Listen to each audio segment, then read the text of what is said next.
Ladies and gentlemen, the President of the United States, accompanied by the Prime Minister of the United Kingdom.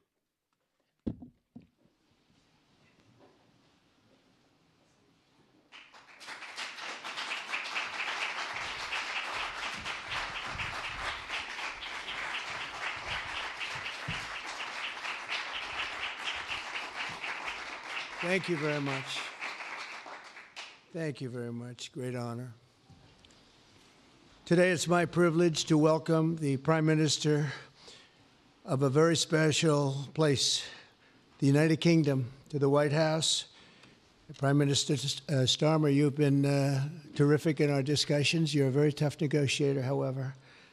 I'm not sure I like that, but that's okay. Very, very special person. The Prime Minister and I have gotten off to an outstanding start. The U.S. and U.K. have a special relationship, very special, really like no other, passed down through the centuries, and we're going to keep it that way. We're going to keep it very strong as it is. Very importantly, I was just notified by letter from King Charles that he's extended through the Prime Minister a historic second state visit to the United Kingdom. And that's a great honor because it's never happened before. One person has never been extended that honor, and I really do call it an honor, but it's not for me, it's for our country. It's respect for our country. So I just want to thank you, and I want to thank King Charles. Thank you very much, and we accept. I don't know if the media is going to follow us. I have a feeling they might. Okay, thank you very much. Appreciate it. I'm pleased to say that the bust of one of the Prime Minister's greatest predecessors, Winston Churchill, is now back in the rightful place in the Oval Office, and we're very proud of it. Our meeting today and the various breakout sessions we had were tremendously productive. Most importantly, I provided the Prime Minister with an update on our efforts to end the bloody and horrible war in Ukraine with Russia, which would never have happened if I were president. That was not going to happen. I promise you that. After 3 years of hellacious conflict, approximately 1 million Ukrainians and Russians have been senselessly killed, but the number, I believe, is much higher than that. Countless schools, hospitals, towns, and beautiful ancient churches have been absolutely obliterated. To begin the process of ending this spiral of death, I had historic back-to-back calls with President Putin, very successful calls, I might add, and President Zelensky, and my team also spoke with the Secretary General of NATO on numerous occasions, and we're working very hard to get that war brought to an end. I think we've made a lot of progress, and I think it's moving along pretty rapidly. And I want to thank all of the people that are here that have been working on it. And we'll let you know what happens. It'll either be fairly soon or it won't be at all. In addition, this week I met with President Macron of France, as you know, and held talks with members of the G7. Tomorrow, the progress toward peace will continue when President Zelensky visits the White House. He'll be here tomorrow in the early part of the day, and we'll be signing a historic agreement that will make the United States a major partner in developing Ukraine's minerals and rare earths and oil and gases, and we have a great understanding. I think it's going to be great for Ukraine. We're going to be at the site, and we'll be digging. We'll be digging. Dig we must. A big utility in New York, Con Edison, they used to have a sign, dig we must, and we will be digging.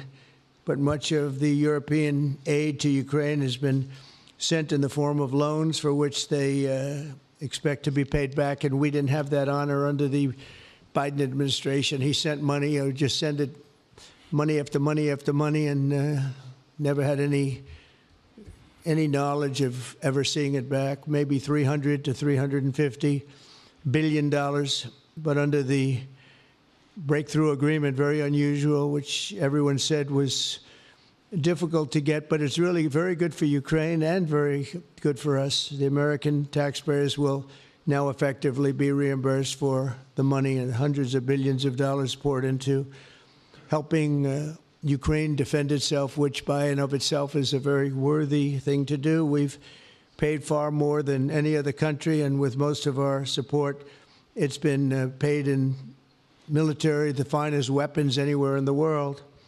This includes vast amounts of military hardware, ammunition, and various other things that we now have to start rebuilding our own stockpiles. Additionally, the minerals agreement will provide the basis for a more sustainable future relationship between the United States and Ukraine, and thus stimulate the long-term prosperity that will help the Ukrainians rebuild their country. It's been demolished. And the ruined infrastructure. The infrastructure, as you know, is in very bad shape. In just over 1 month, our administration has already achieved more progress toward peace than years in the other administration where they did nothing toward peace. They didn't understand what was happening.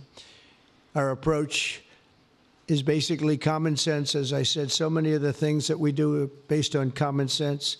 If you want peace, you have to talk, both sides.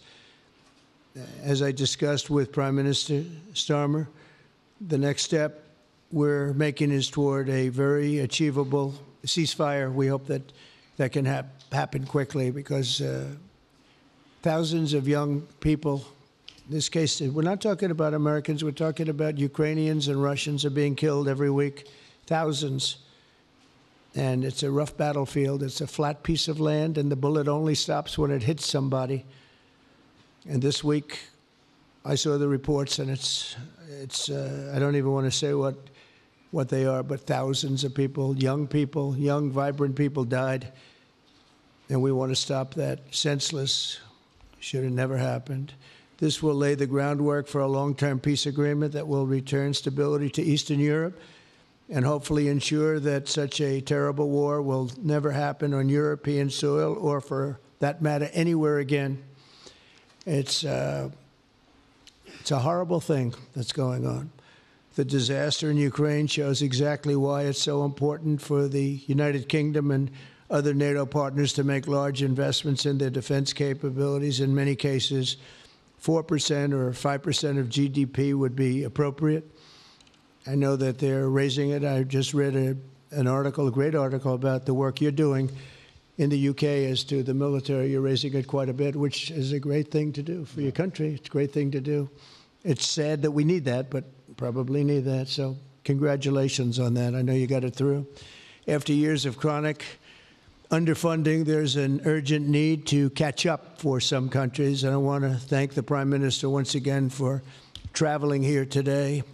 Working together, I believe that we'll once again demonstrate the power of our country's unique friendship. This is indeed a unique friendship. It's been many years, and I think it's only gotten stronger, and we will make sure that it stays that way. We're going to have a great trade agreement. One way or the other, we're going to end up with a very good trade agreement for both countries, and we're working on that as we speak. I think we'll have the confines. I think we'll have something maybe even in terms of possibilities agreed to very shortly. JD's working on it, Vice President, and Scott, and I'm just looking, this all from Mike. You're going to work on it. Everyone's going to work on it. We'll see if we can do something pretty quickly, but we're going to make some great trade agreements with the UK and with the Prime Minister, and it'll happen very quickly. So I just want to thank you again, and please thank King Charles for the invite, and I look forward to you giving our acceptance on behalf of the United States of America. Thank you very much, sir.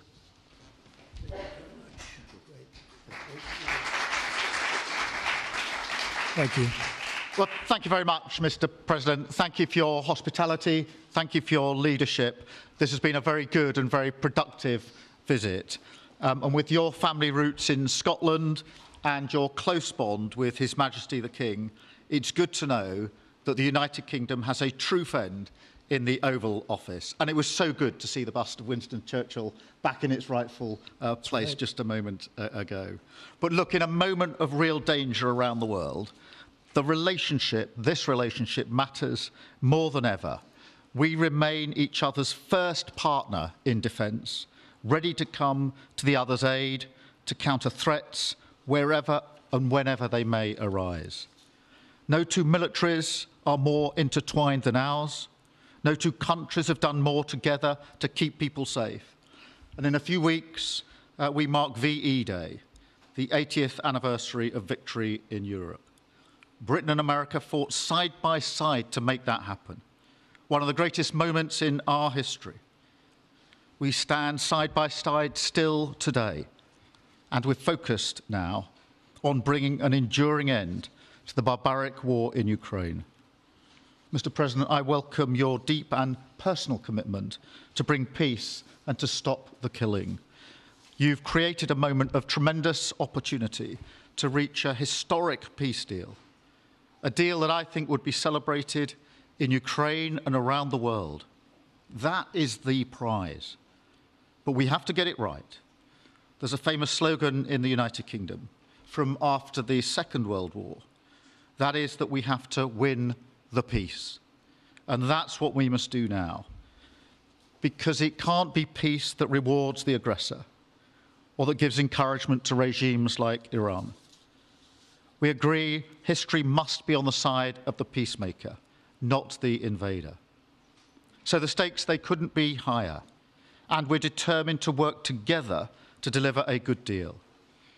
We've discussed a plan today to reach a peace that is tough and fair, that Ukraine will help shape, that's backed by strength, to stop Putin coming back for more. I'm working closely with other European leaders on this, and I'm clear that the UK is ready to put boots on the ground and planes in the air to support a deal, working together with our allies, because that is the only way that peace will last. Mr. President, in this new era, you're also right that Europe must step up. And let me tell you now, I see the growing threats we face, and so the UK is all in. This year we'll be giving more military aid to Ukraine than ever, and just this week I've set out how we're shouldering more of the security burden. We're already one of the biggest spenders in NATO, and now we're going much further, delivering Britain's biggest sustained increase in defence spending since the Cold War. This isn't just talk, it's action, rebalancing the transatlantic alliance, making us all stronger, and standing up for our shared values and shared security, as Britain always has. And Mr. President, it's no secret we're from different political traditions, but there's a lot that we have in common. We believe it's not taking part that counts. What counts is winning. If you don't win, you don't deliver.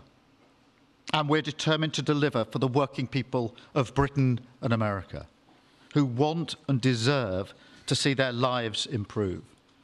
So we're both in a hurry to get things done, and that's what the UK and US do when we work together.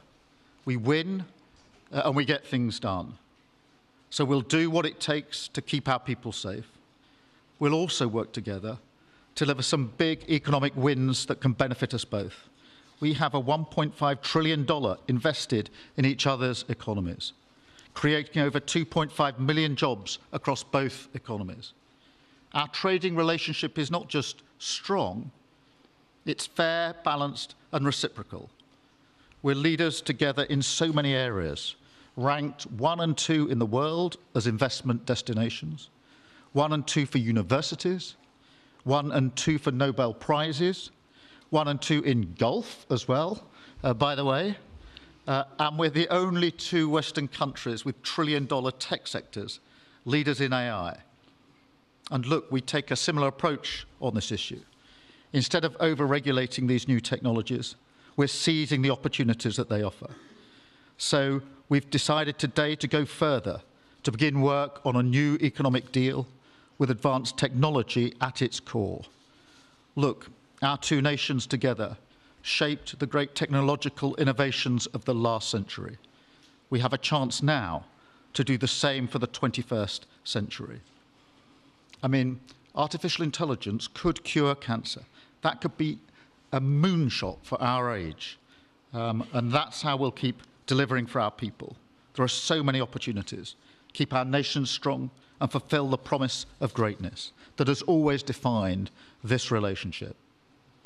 Finally, to underline the importance of this bond.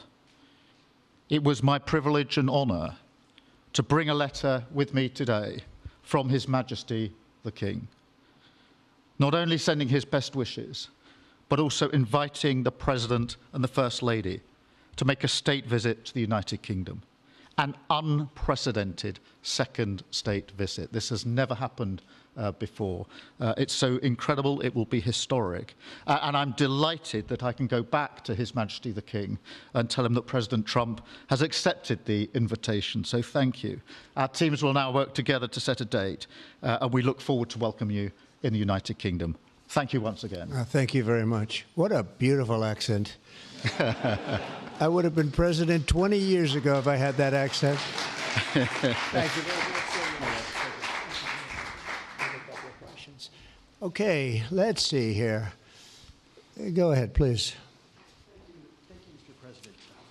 Earlier today, you told me that you believe that foreign countries pay tariffs, but Americans who are concerned about higher prices believe, as most people do, that they're paid by consumers and importers when they import things into this country. Can you explain how you came to this belief that foreign governments are paying tariffs? And for the Prime Minister, did you discuss with President Trump his repeated statements of desire to annex Canada? And has the King expressed any concern over the President's apparent desire to remove one of his realms from his control? So I'll go ahead. The first part, the tariffs are necessary because we've been treated very unfairly by many, many countries, including our friends, friend and foe. But we've been treated very unfairly in trade at levels that nobody's really ever seen before, and especially under the Biden administration, they really took advantage of the United States. I put massive tariffs on China during my 4 years. We had the best economy in the history of our country. Probably the best economy, maybe the best economy in the history of the world. And I used tariffs to even things up. And in particular with China, we took in hundreds of billions of dollars and we had no inflation. And it's a myth. It's a myth that's put out there by foreign countries that really don't like paying tariffs, and especially to even up. So we've been treated badly by a lot. We're using tariffs. And I find, and you just have to look at the numbers, but I find that it's not about inflation. It's about fairness, and the inflation for us has not existed, and I don't think it's going to exist. We're going to bring our car industry back. We're going to bring our chips back. We're going to bring so many things back to our country, including pharmaceuticals and drugs. And the thing that's going to get us there is tariffs. And I say often it's my favorite word in the dictionary, but I always preface that by saying now, because I got into a lot of trouble with the fake news where they say that's not good. So I say God, love, family, wife. They're all my favorite words, but tariff is about number 4 or 5 on the list. But I will tell you, it's going to make our country rich, and it's going to stop us from being a laughingstock all over the world. Because we have been taken advantage of like no country has ever been taken advantage of. Thank you very much. And look, we had a really good discussion, a productive discussion, a good discussion, as a result of which our teams are now going to be working together on an economic deal. Our teams are going to be working together on security in Ukraine. You mentioned Canada. I think you're trying to find a divide between us that doesn't exist. We're the closest of nations, and we had very good discussions today, but we didn't discuss Canada. Thank you. Please. Go ahead. Go ahead. Yes. Thank you. Hi, Natasha Clark from LBC. Mr. President, you've said you're working on a new trade deal with Britain, which we of course welcome. President Obama once said Britain was at the back of the queue for that trade deal. Where are we now? When do you think we're going to see that? And Prime Minister, the BBC has today admitted serious flaws over the recent Gaza coverage, suggestions of payments made to people linked to Hamas. Does the BBC still have your trust? Thank you. Well, they didn't do well with President Obama. He'd never got a lot of things done. And he didn't get a trade deal done that was of any importance or magnitude. We have we've had great discussions on trade, and I think we're going to have a deal done rather quickly as it can be done. We're going to have something, I think, rather quickly. We expect to do that. Okay? Please. On the BBC, look, I've been concerned about the programme in question. The Secretary of State had a meeting with the BBC. I think it was yesterday. It could have been the day before. Thank you. Jeff, go ahead. Thank you, sir. Pardon me. Mr. President, do you support Article 5 of the NATO treaty?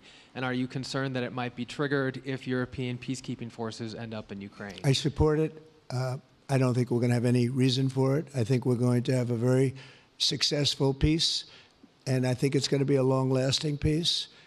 And I think it's going to happen hopefully quickly. If it doesn't happen quickly, it may not happen at all.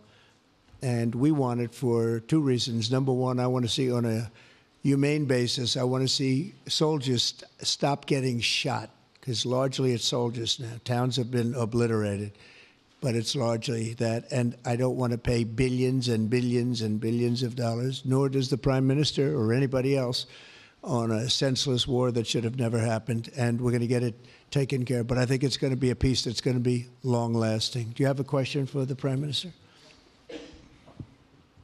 Thank you. Mr. Prime Minister, you were asking the President today about a backstop for Europe if the peacekeeping force ends up in Ukraine.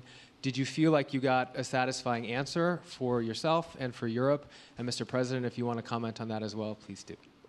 I felt we had a very productive discussion. Obviously, as the President says, the deal has to come first. But yes, our teams are going to be talking about how we make sure that deal sticks, is lasting and enforced. So our teams will be talking about that. Okay. Please, Blue. Mr. President, some experts think it could take more than a decade to mine the precious minerals from Ukraine. How much should the U.S. expect to receive, and when do you expect to see that come to fruition? Well, we're never going to know that answer, but by our being in Ukraine and doing the exploration and also the digging and taking the rare earth, which we need in our country very badly, we'll be doing a substantial amount of work, probably about at least what we have in there, and we hope to be able to do that. You never know when it comes to that. You know, you dig and maybe things aren't there like you think they're there, but we'll be spending a lot of time there. It'll be great for Ukraine. It's like a huge economic development project, so it'll be good for both countries. Okay? Please. Prime Minister, excuse me, Prime Minister, you've talked about putting British soldiers' boots on the ground in Ukraine in the event that President Trump succeeds with his peace deal.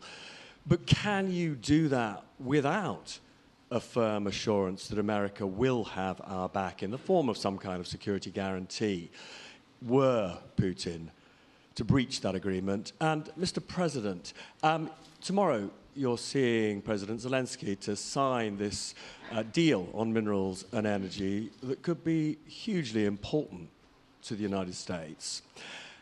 Will you take the opportunity to apologize to him for calling him a dictator while praising Vladimir Putin, who is a dictator?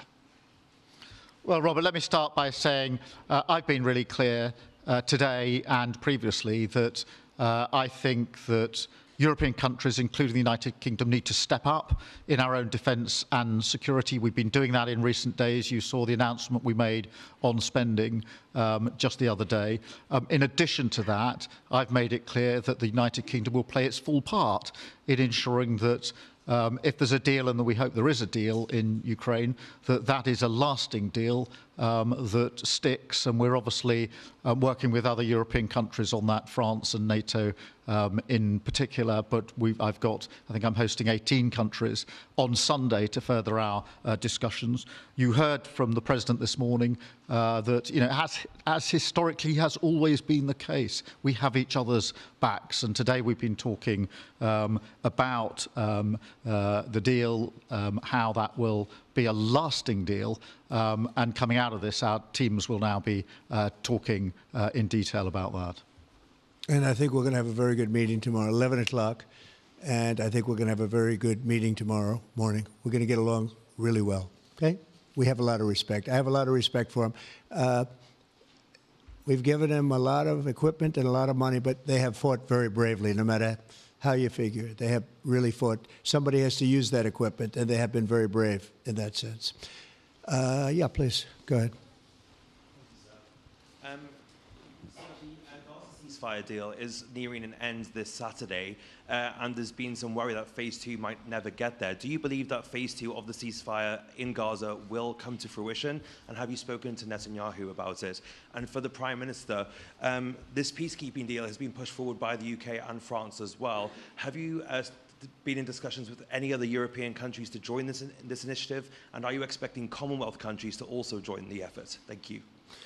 So we're working very hard in the Middle East and Gaza and all of the problems, and it's been going on for years and years and centuries and centuries. It's a tough neighborhood, but it could be a very beautiful neighborhood, and I think we're going to come up with some pretty good solutions. But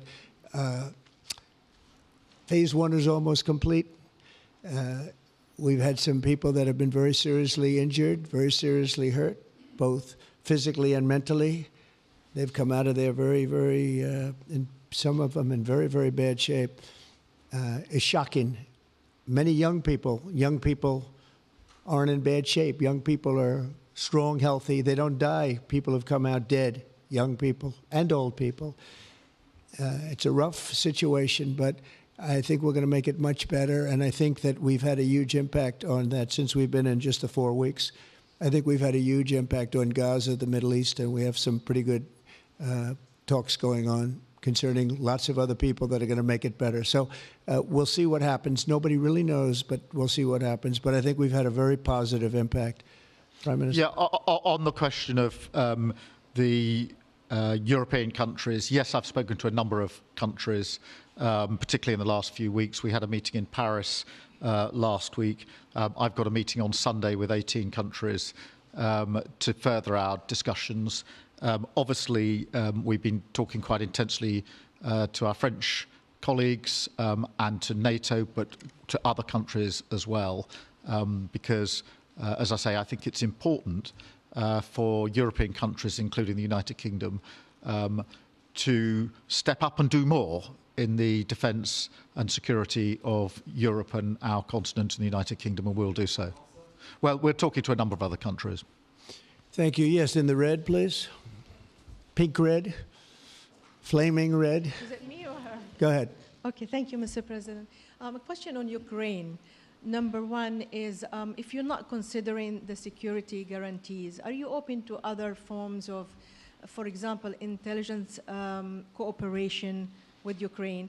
And Mr. Prime Minister, President Trump has proposed a plan for Gaza. Does this fit into the two-state solution that the UK held for a long time?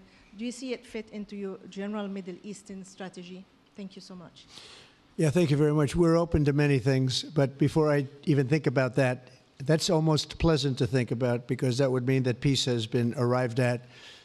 We have to arrive at that peace. And, you know, you went 3.5 years with an administration that never even really had a meeting. They didn't have a meeting on peace.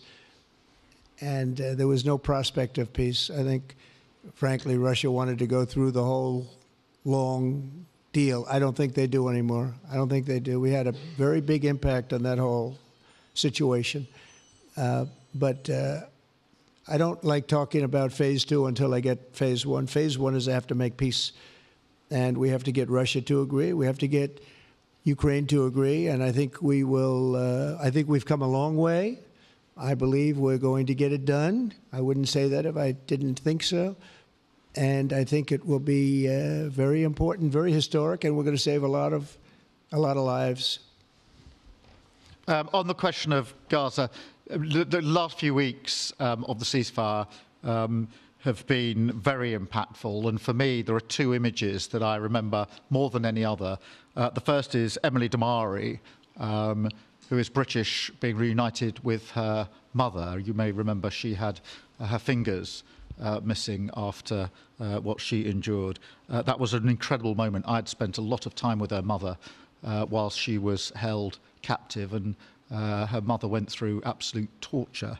The other image was thousands of Palestinians marching through rubble, trying to return to their communities and their homes. So we have to do everything we can to ensure that the ceasefire continues, so that more hostages can be returned, so that aid can be brought in that's desperately needed. We need to allow Palestinians to return and to rebuild their lives, and we must all support them in doing that. And yes, I believe that the two-state solution is ultimately the only way for a lasting peace in the region. And think of that, she came home with her fingers and part of her hand blown off. That's terrible. How bad does it get? And we had others that came home in much worse shape than that. Yeah. It's a terrible situation. Please, yes. Thank you. Mr. President, did our Prime Minister persuade you not to put tariffs on the UK? And if I may, Prime Minister, do you think that Vladimir Putin is a man who will keep his word? Thanks. He tried. He was working hard, I'll tell you that. He earned whatever the hell they pay him over there. But he tried. I think there's a very good chance that in the case of these two great friendly countries, I think we could very well end up with a real trade deal where the tariffs wouldn't be necessary. We'll see, but he earned whatever they pay him. He earned today. He was working hard at lunch, and I'm very receptive to it. I think we, in all fairness, in all seriousness, I think we have a very good chance at arriving at a very good deal. JD and Scott and Howard, all the people are working on it, and I think we have a good chance at arriving at a deal that could be terrific, really terrific for both countries. Okay, thank you. On the second part of the question, I think my views on Putin are pretty well rehearsed and pretty well known.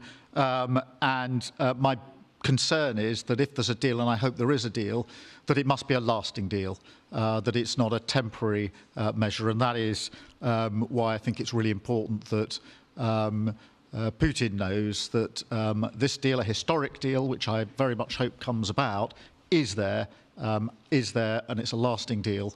And that we're able to deal with any inclination he has to go again or go further. I think we'll have two deals. I think we'll have a deal on ending the war, and I think we're going to end up with a great trade deal with you. And it's an honor to be with you, and I want to thank everybody very much. Thank you very much. Thank you. Thank you very much. Thank you.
Dexter, can you call that?